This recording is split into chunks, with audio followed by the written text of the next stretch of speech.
Welcome to Washington State Legends of Soccer and our series Conversations with a Legend Olympics Edition. I'm Frank MacDonald and our producer is Leanne Johnson. Today, our guest is Hope Solo, and of course, she's from Washington. Hope, growing up in Richland, winning a state title for the Bombers, then became a two-time All-American at the University of Washington. And of course, she went on to become the world's top goalkeeper. What we'll be talking about today is her experience in representing the United States at the 2008 Summer Games in Beijing and the 2012 Olympics in London. So good to see you, Hope. Thanks for joining us. Thanks for having me, Frank. I just have to already correct you because I participated in the 2004 Olympics in Greece, as well as the 2016 Olympics where we didn't medal in Brazil. Okay, all right, thanks. Full disclosure. You can't forget the ones that we lost. Well, so you have an interesting progression, and obviously goalkeeping is an all or nothing position when it comes to playing time. And so when you were a youth or a Husky or a member of the youth national team, the Olympics had to seem like a very real possibility. And so a year out of college, you're in the mix for that team, as you mentioned, going to Athens. So how did you view the 2004 Olympics in terms of a next step in your career? Well, my first call up for the national team training pool was actually well before I was 20 years old. So I was 17 for my first call up. I was vying for a position on the 1999 team, but I was always, one of the number 4 goalkeepers or number 5 goalkeepers. I was in the training mix. They looked at me as, I'll never forget it. I was always a young goalkeeper with a ton of potential. And it got to the point where I hated to hear the word potential because as a young athlete, you don't have patience. You want to fulfill your dreams and you don't have a lot of patience to wait 10 years to do so. So for me, it was tough. It was a very long journey because I trained with the full team since I was a 17-year-old kid. Through college, I skipped 2 quarters of college to train for the 1999 World Cup, which obviously I did not make the team. And then I also got cut from the 2000 Olympic team. And then I got cut from the 2003 World Cup team. Yeah. So at that point, I had graduated from the University of Washington, and I had to decide, I'm so close to fulfilling my dreams, but I'm still on the outskirts. I'm in, but I'm not quite where I want to be. And what am I going to do at this point? Am I going to hang up my cleats or am I going to rely on my college degree and go get a 9-to-5 job? I decided to play overseas after the league folded in the United States, and I played in Sweden. And this was in 2004 2003, I went to Sweden, but in 2004, obviously, was my first chance to really make that Olympic team. And I actually had a fabulous year in Sweden playing. I found my love for the game. I really felt or found a sense of confidence in the goal. And I think that's why I was asked to be the alternate for the 2004 Olympic team in Greece. Mm-hmm. They wanted me to come back to Los Angeles to train before heading over to Greece. And I said, the best training for me is here in Sweden because I'm playing 2 games a week. And for a goalkeeper, it's all about experience. It's about game experience for your decision making. So I actually met the team in Greece, and it was my first real Olympic experience. I'm with the team, but I'm kind of on the outskirts as well. I'm not sitting on the bench, I'm sitting in the stands. I'm training every day with the team, but I'm not taking their charter flights. It's a very eye-opening experience because you see the beauty of the Olympic Games. And I'm half fan and half athlete. It was a very strange combination, but I'll never forget in that moment, I decided I will never be on the bench again for a major tournament. But I have to tell you, everyone doesn't think I medaled for the 2004 games, but actually because that was a centennial game, this is my gold medal from Athens. Oh. So I actually have 3 gold medals, not 2. I did not know that. I know Because that was my question. Mm-hmm. So were you the only, among the alternates, were you the only one that's in Greece? I was the only alternate training in Greece. And it was your but your inclination or is your option to go down there and they were open to that. So that, No, it wasn't my inclination or option. They needed a third goalkeeper for training purposes. okay, they The did. two Okay. alternate field players, because of the number situation, you travel with 18. Yeah, The field players stayed back in the United States, and if we needed them, if somebody got injured, they would fly to Greece. But the third string goalkeeper was there the entire time training. I see. Okay. So it wasn't just a matter of convenience that you're already in Europe. It was I they had to take all the needed. shots at practice. Okay. Okay, well, we can then see the fire getting stoked in Yeah. 2004. So in 20 or the lead up to 2008, well, a lot of stuff happens in the between 4 and 8. But I was going to ask, what did your teammates tell you about the Olympic experience? But you were getting what? How much would you say? 80% of it, all except for the charter flights and the competition, or and that's a big Yeah, gap. I'm there for all of the celebrations. Okay.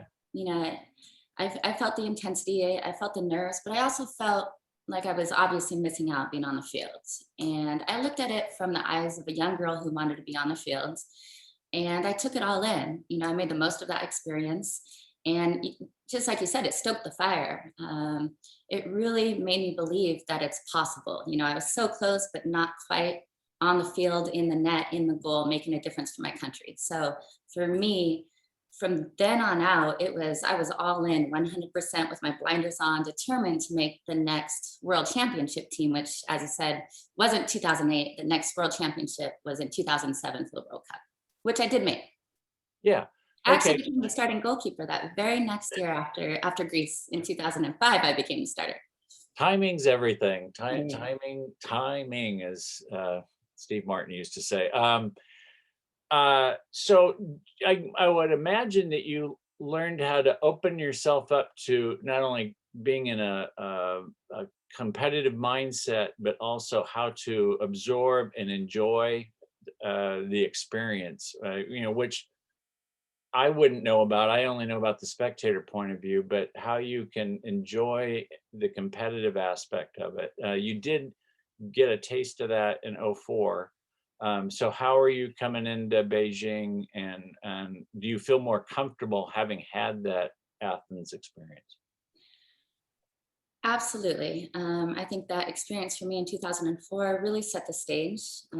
As I told you, I mean, I became that starter in less than a year. So in 2005, shortly after the 2004 Olympics, I became the starter. And then I made my first world event in 2007 for the World Cup. So that was my first world championship where I became the full-time starter. So Mhm. going into, and obviously things didn't go well for our team in 2007 in the World Cup. So I was happy to have 2008 come so quickly. I think it was about 10 months after the 2007 World Cup, where we're already in the Olympic Games for 2008 in Beijing. Mhm. And I was happy about that because, you want to right your wrongs, you want to get back on the field, you want to win. We didn't win in 2007. And so in 2008, 10 months later, we had an opportunity to be on the world stage again and win. And I was ready. I was focused, determined, competitive. I was really ready to bring home that gold. And our team needed it. Our country needed it after everything that happened in 2007. So it's a more condensed tournament. The Olympics really doesn't lend itself to much of a breather before it's over. And I'm sure the opening game in '08 was a reality check. So tell us about that story arc of '08. Well, first off, what people don't understand with the Olympics in comparison to the World Cup is it's exhausting. It's exhausting in a different way because of the spectacle. There's more events going on. You're in the Olympic Village. You're not just part of a team of 21 or 24 players. You're part of hundreds of Americans who are fighting and playing for their country. So it's very different. It's a much bigger spectacle. Personally, the World Cup for me, because I'm a soccer purist, Mhm. it was all about winning the World Cup. The Olympic Games are all about playing for your country. It's very different. It's not necessarily about the sport. It's about playing for your country and representing your country. So that in itself is a different level of spectacle, and it's a different level of exhaustion that the crowds are bigger. The traffic is, so your travel time to and from practice takes longer. To get to your meals at the, in the Olympic Village, you have to walk a couple miles. So everything you have to take into consideration to make sure that you're at your best for the games. These are funny photos, by the way.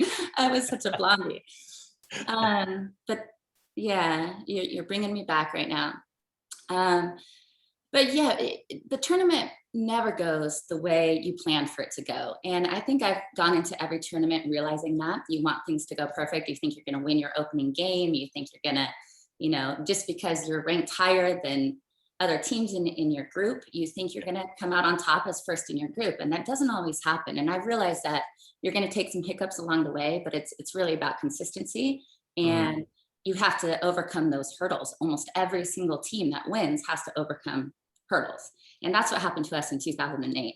And, it was a bizarre game. I came out, I gave our best defender a concussion. I came out and tried to punch the ball. She hits into me. I punch her in the face. She goes out. We lose our best defender for a goal. They end up scoring. Yeah. And what ended up happening is one of the other teams ended up tying or losing. I can't quite remember. So we ended up making it first in our bracket as opposed to second in our bracket. So you can never predict what's going to happen. And that's what I love about tournaments, is that you can't predict anything. It doesn't matter about rankings. It doesn't matter who has the best player on the field. Anything can happen. And I think that's what makes sports so beautiful. Was it more satisfying? Because it is a kind of a microcosm. The tournament itself was kind of a microcosm of 07 into 08. And you do end up on the podium, obviously. What were your thoughts? I mean, we saw just a photo there of, by the way, those medals were huge. I mean, what are they? They're like the face of a clock, for Pete's sake. So I do have the 2008 Beijing medal here. It's my favorite gold medal out of every medal, even the World Cup medals. And it's all because it's not that big, but I think the jade is absolutely beautiful and one of a kind. So that's the Beijing 2008 gold medal. And we were such a team that year. After everything that happened in 2007, we weren't really a team in 2007. Pia Sundagi, our head coach in 2008, really came in and kind of established that team atmosphere. And I had one of the funnest times I've ever had on the field playing in 2008. That's probably why it's also my favorite medal. But we believed in ourselves. We put our differences aside, and we came together as a team, and we knew that we could win. And we had a sense of confidence, but also a sense of realism, which I think is very healthy to have when you go into a tournament, knowing that anything can happen. I played with some of my favorite defenders I've ever played with. So we really, really had a sense of pride in not letting the ball go in the back of the net. Yeah. And then we ended up playing Brazil in that fantastic final. Yeah. And that's really full circle, isn't it? So 2012, you go, I can't remember all of the venues, but I know you played at Old Trafford. So it's held throughout Britain until I think the final was at Wembley, correct? Mm-hmm. Okay. So it's, you're far away from the hustle bustle of London, at least to start the tournament. And you're playing in these cathedrals. Memories of 2012. Again, you're always coming off a World Cup the year before, so that again, I mean, it does set the stage, because in 2011 was a very special World Cup. We made it to the final. We obviously lost to Japan. We were heartbroken, and once again so close to getting that World Cup victory, and we didn't get it. So again, you turn around in a quick 10 months, and you have to prepare to win the next tournament at the highest level for women's football.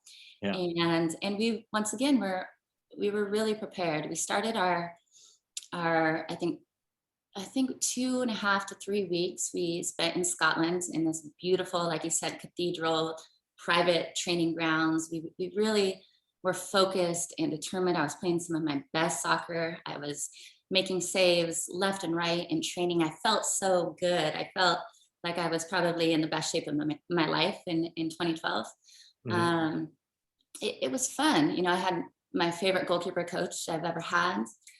And we played, like you said, at very historical stadiums, and they were soccer specific stadiums, which felt intimate.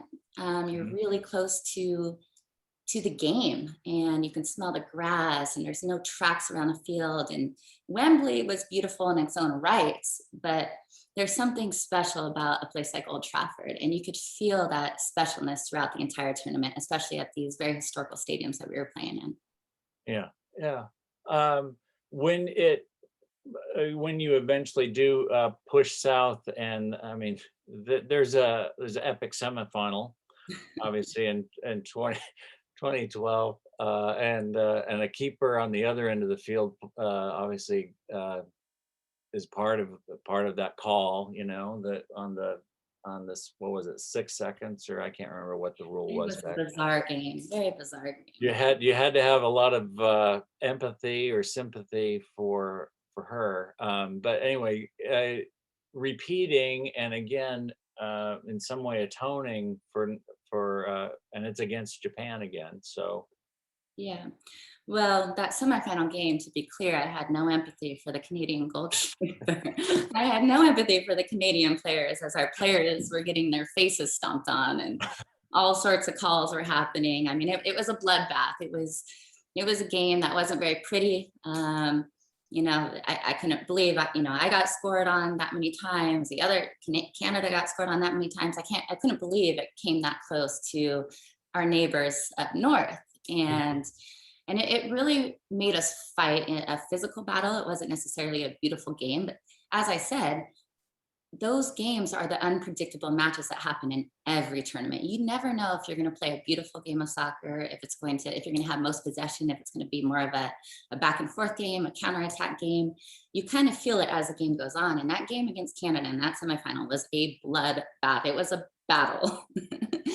So with bizarre calls. But then when we actually finally saw Japan after losing to them in the 2011 World Cup final, we saw Japan in the 2012 Olympic final in Wembley Stadium. yeah, Oh man, it felt so good. We were the better team. I can't necessarily say that we were the better team in 2011, even though we were ahead two different times in the game. We allowed Japan to come back because of their skill set, because of their ability to move the ball and keep the ball and possess the ball, and their quick passes. We weren't quite prepared for that in 2011, but in 2012, we knew how to play against Japan. We knew what it would take, that you had to stay focused through the 90th plus minute. You had to stay focused on every set piece, and we were not going to let Japan back into the game. And it wasn't easy. I mean, I had to make some game-winning saves towards the end of the game. We still let them, not let them, but they're still that skillful that they found ways to get shots off and get attacks onto the goal. So it was really difficult, but I'll never forget when we won. Carly Lloyd and I went around with the American flag, and just was so beaming with so much pride. And I'll never forget. I think whoever was in charge of the tickets, I think it was England, but since we're the visitors, our families, friends and families, they were sitting on the 300 level section, and I believe it was 82 plus thousand people in the stadium. I mean, it was huge stadium, very loud, and we can barely see our friends and family. And I'll never forget, we're just looking way up into the nosebleeds, looking at our friends and family with a sense of pride, and we could see them all like yelling down on us. And it was very special. My husband, he actually happened to sit in the second row, so I got to see him pretty clearly. He and I have an ongoing joke because he played in the NFL, and he actually played at Wembley as well. So we have this running joke about who had more fans attend the game. Was it our Olympic final versus Japan with 82,000, or was it the NFL when nobody in England cares about football? So that's our ongoing joke. But I'm so proud to have played at Wembley and to have won there. so we'll wrap this up. But you've mentioned the Olympics experience versus the World Cup, and what's the same, what's different? Yeah. Yeah, that's the London one. Um, do so what when they're preparing now for this Olympic Games, and it's going to be different, no spectators. Um, they're coming off of a World Cup win as opposed to a loss. What are your thoughts about just Olympic involvement altogether and going into this Olympiad? Um, well, I think Lotko, from everything I know and everything I've heard, I think he is completely prepared. He has the players prepared. That hasn't always been the case in the past. A lot of times we've relied on our ability, our athletic ability, and kind of the players' ability to be better soccer players and better athletes. But a lot of times we haven't been incredibly prepared. So everything I know about Lotko is this team is coming in ready to win and completely prepared. Um, they are, the United States will always have a target on their backs, right? They're the number one team in the world. They have some of the best players around the world. But what I love now, and I commentated in France for the 2019 World Cup when the United States won. I was on the ground in France, and I got to see all of the countries play. And what I really love about women's soccer right now is how far it's come and where it's going. So you're looking not just at teams like Japan, who could possibly win it, or Brazil, or Germany, or the United States. Mhm. But you're now looking at England, you're looking at Spain, you're looking at the Netherlands, you're looking at so many different teams who can really knock another team out of the tournament or actually go on to win it themselves. And I think that makes the tournament so, so exciting. And I think the future for women's football has a lot of money, has a lot of commercial ability, has so much growth available to them. And to me, that's the exciting part. So it's, of course, it's different in Tokyo this year with no fans, but I have no doubt the players will be prepared. And at the end of the day, you want to win for yourself, for your country, for all of the sacrifices that your friends and family have made to help you get to that point. There's a lot of reasons why you're playing. And just because there aren't fans in the stadium, of course, fans help, but you know that you're being cheered on and you have it in your heart. Otherwise, you wouldn't be on the field. So I have no doubt that they're going to play with the same grit and the same intensity and the same beauty that they always have played with. All right. Hey, Hope, thank you so much for joining us today and all the trailblazing you've done for this sport in Washington and beyond. So thank you again.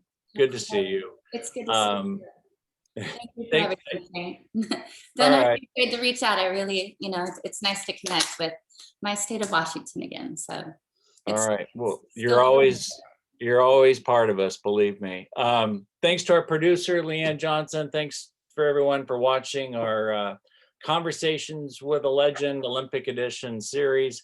For more on the history of Washington State soccer and to learn more about Washington State Legends of Soccer, go to wasoccerlegends.org. We appreciate your support and we'll see you next time. Thank you.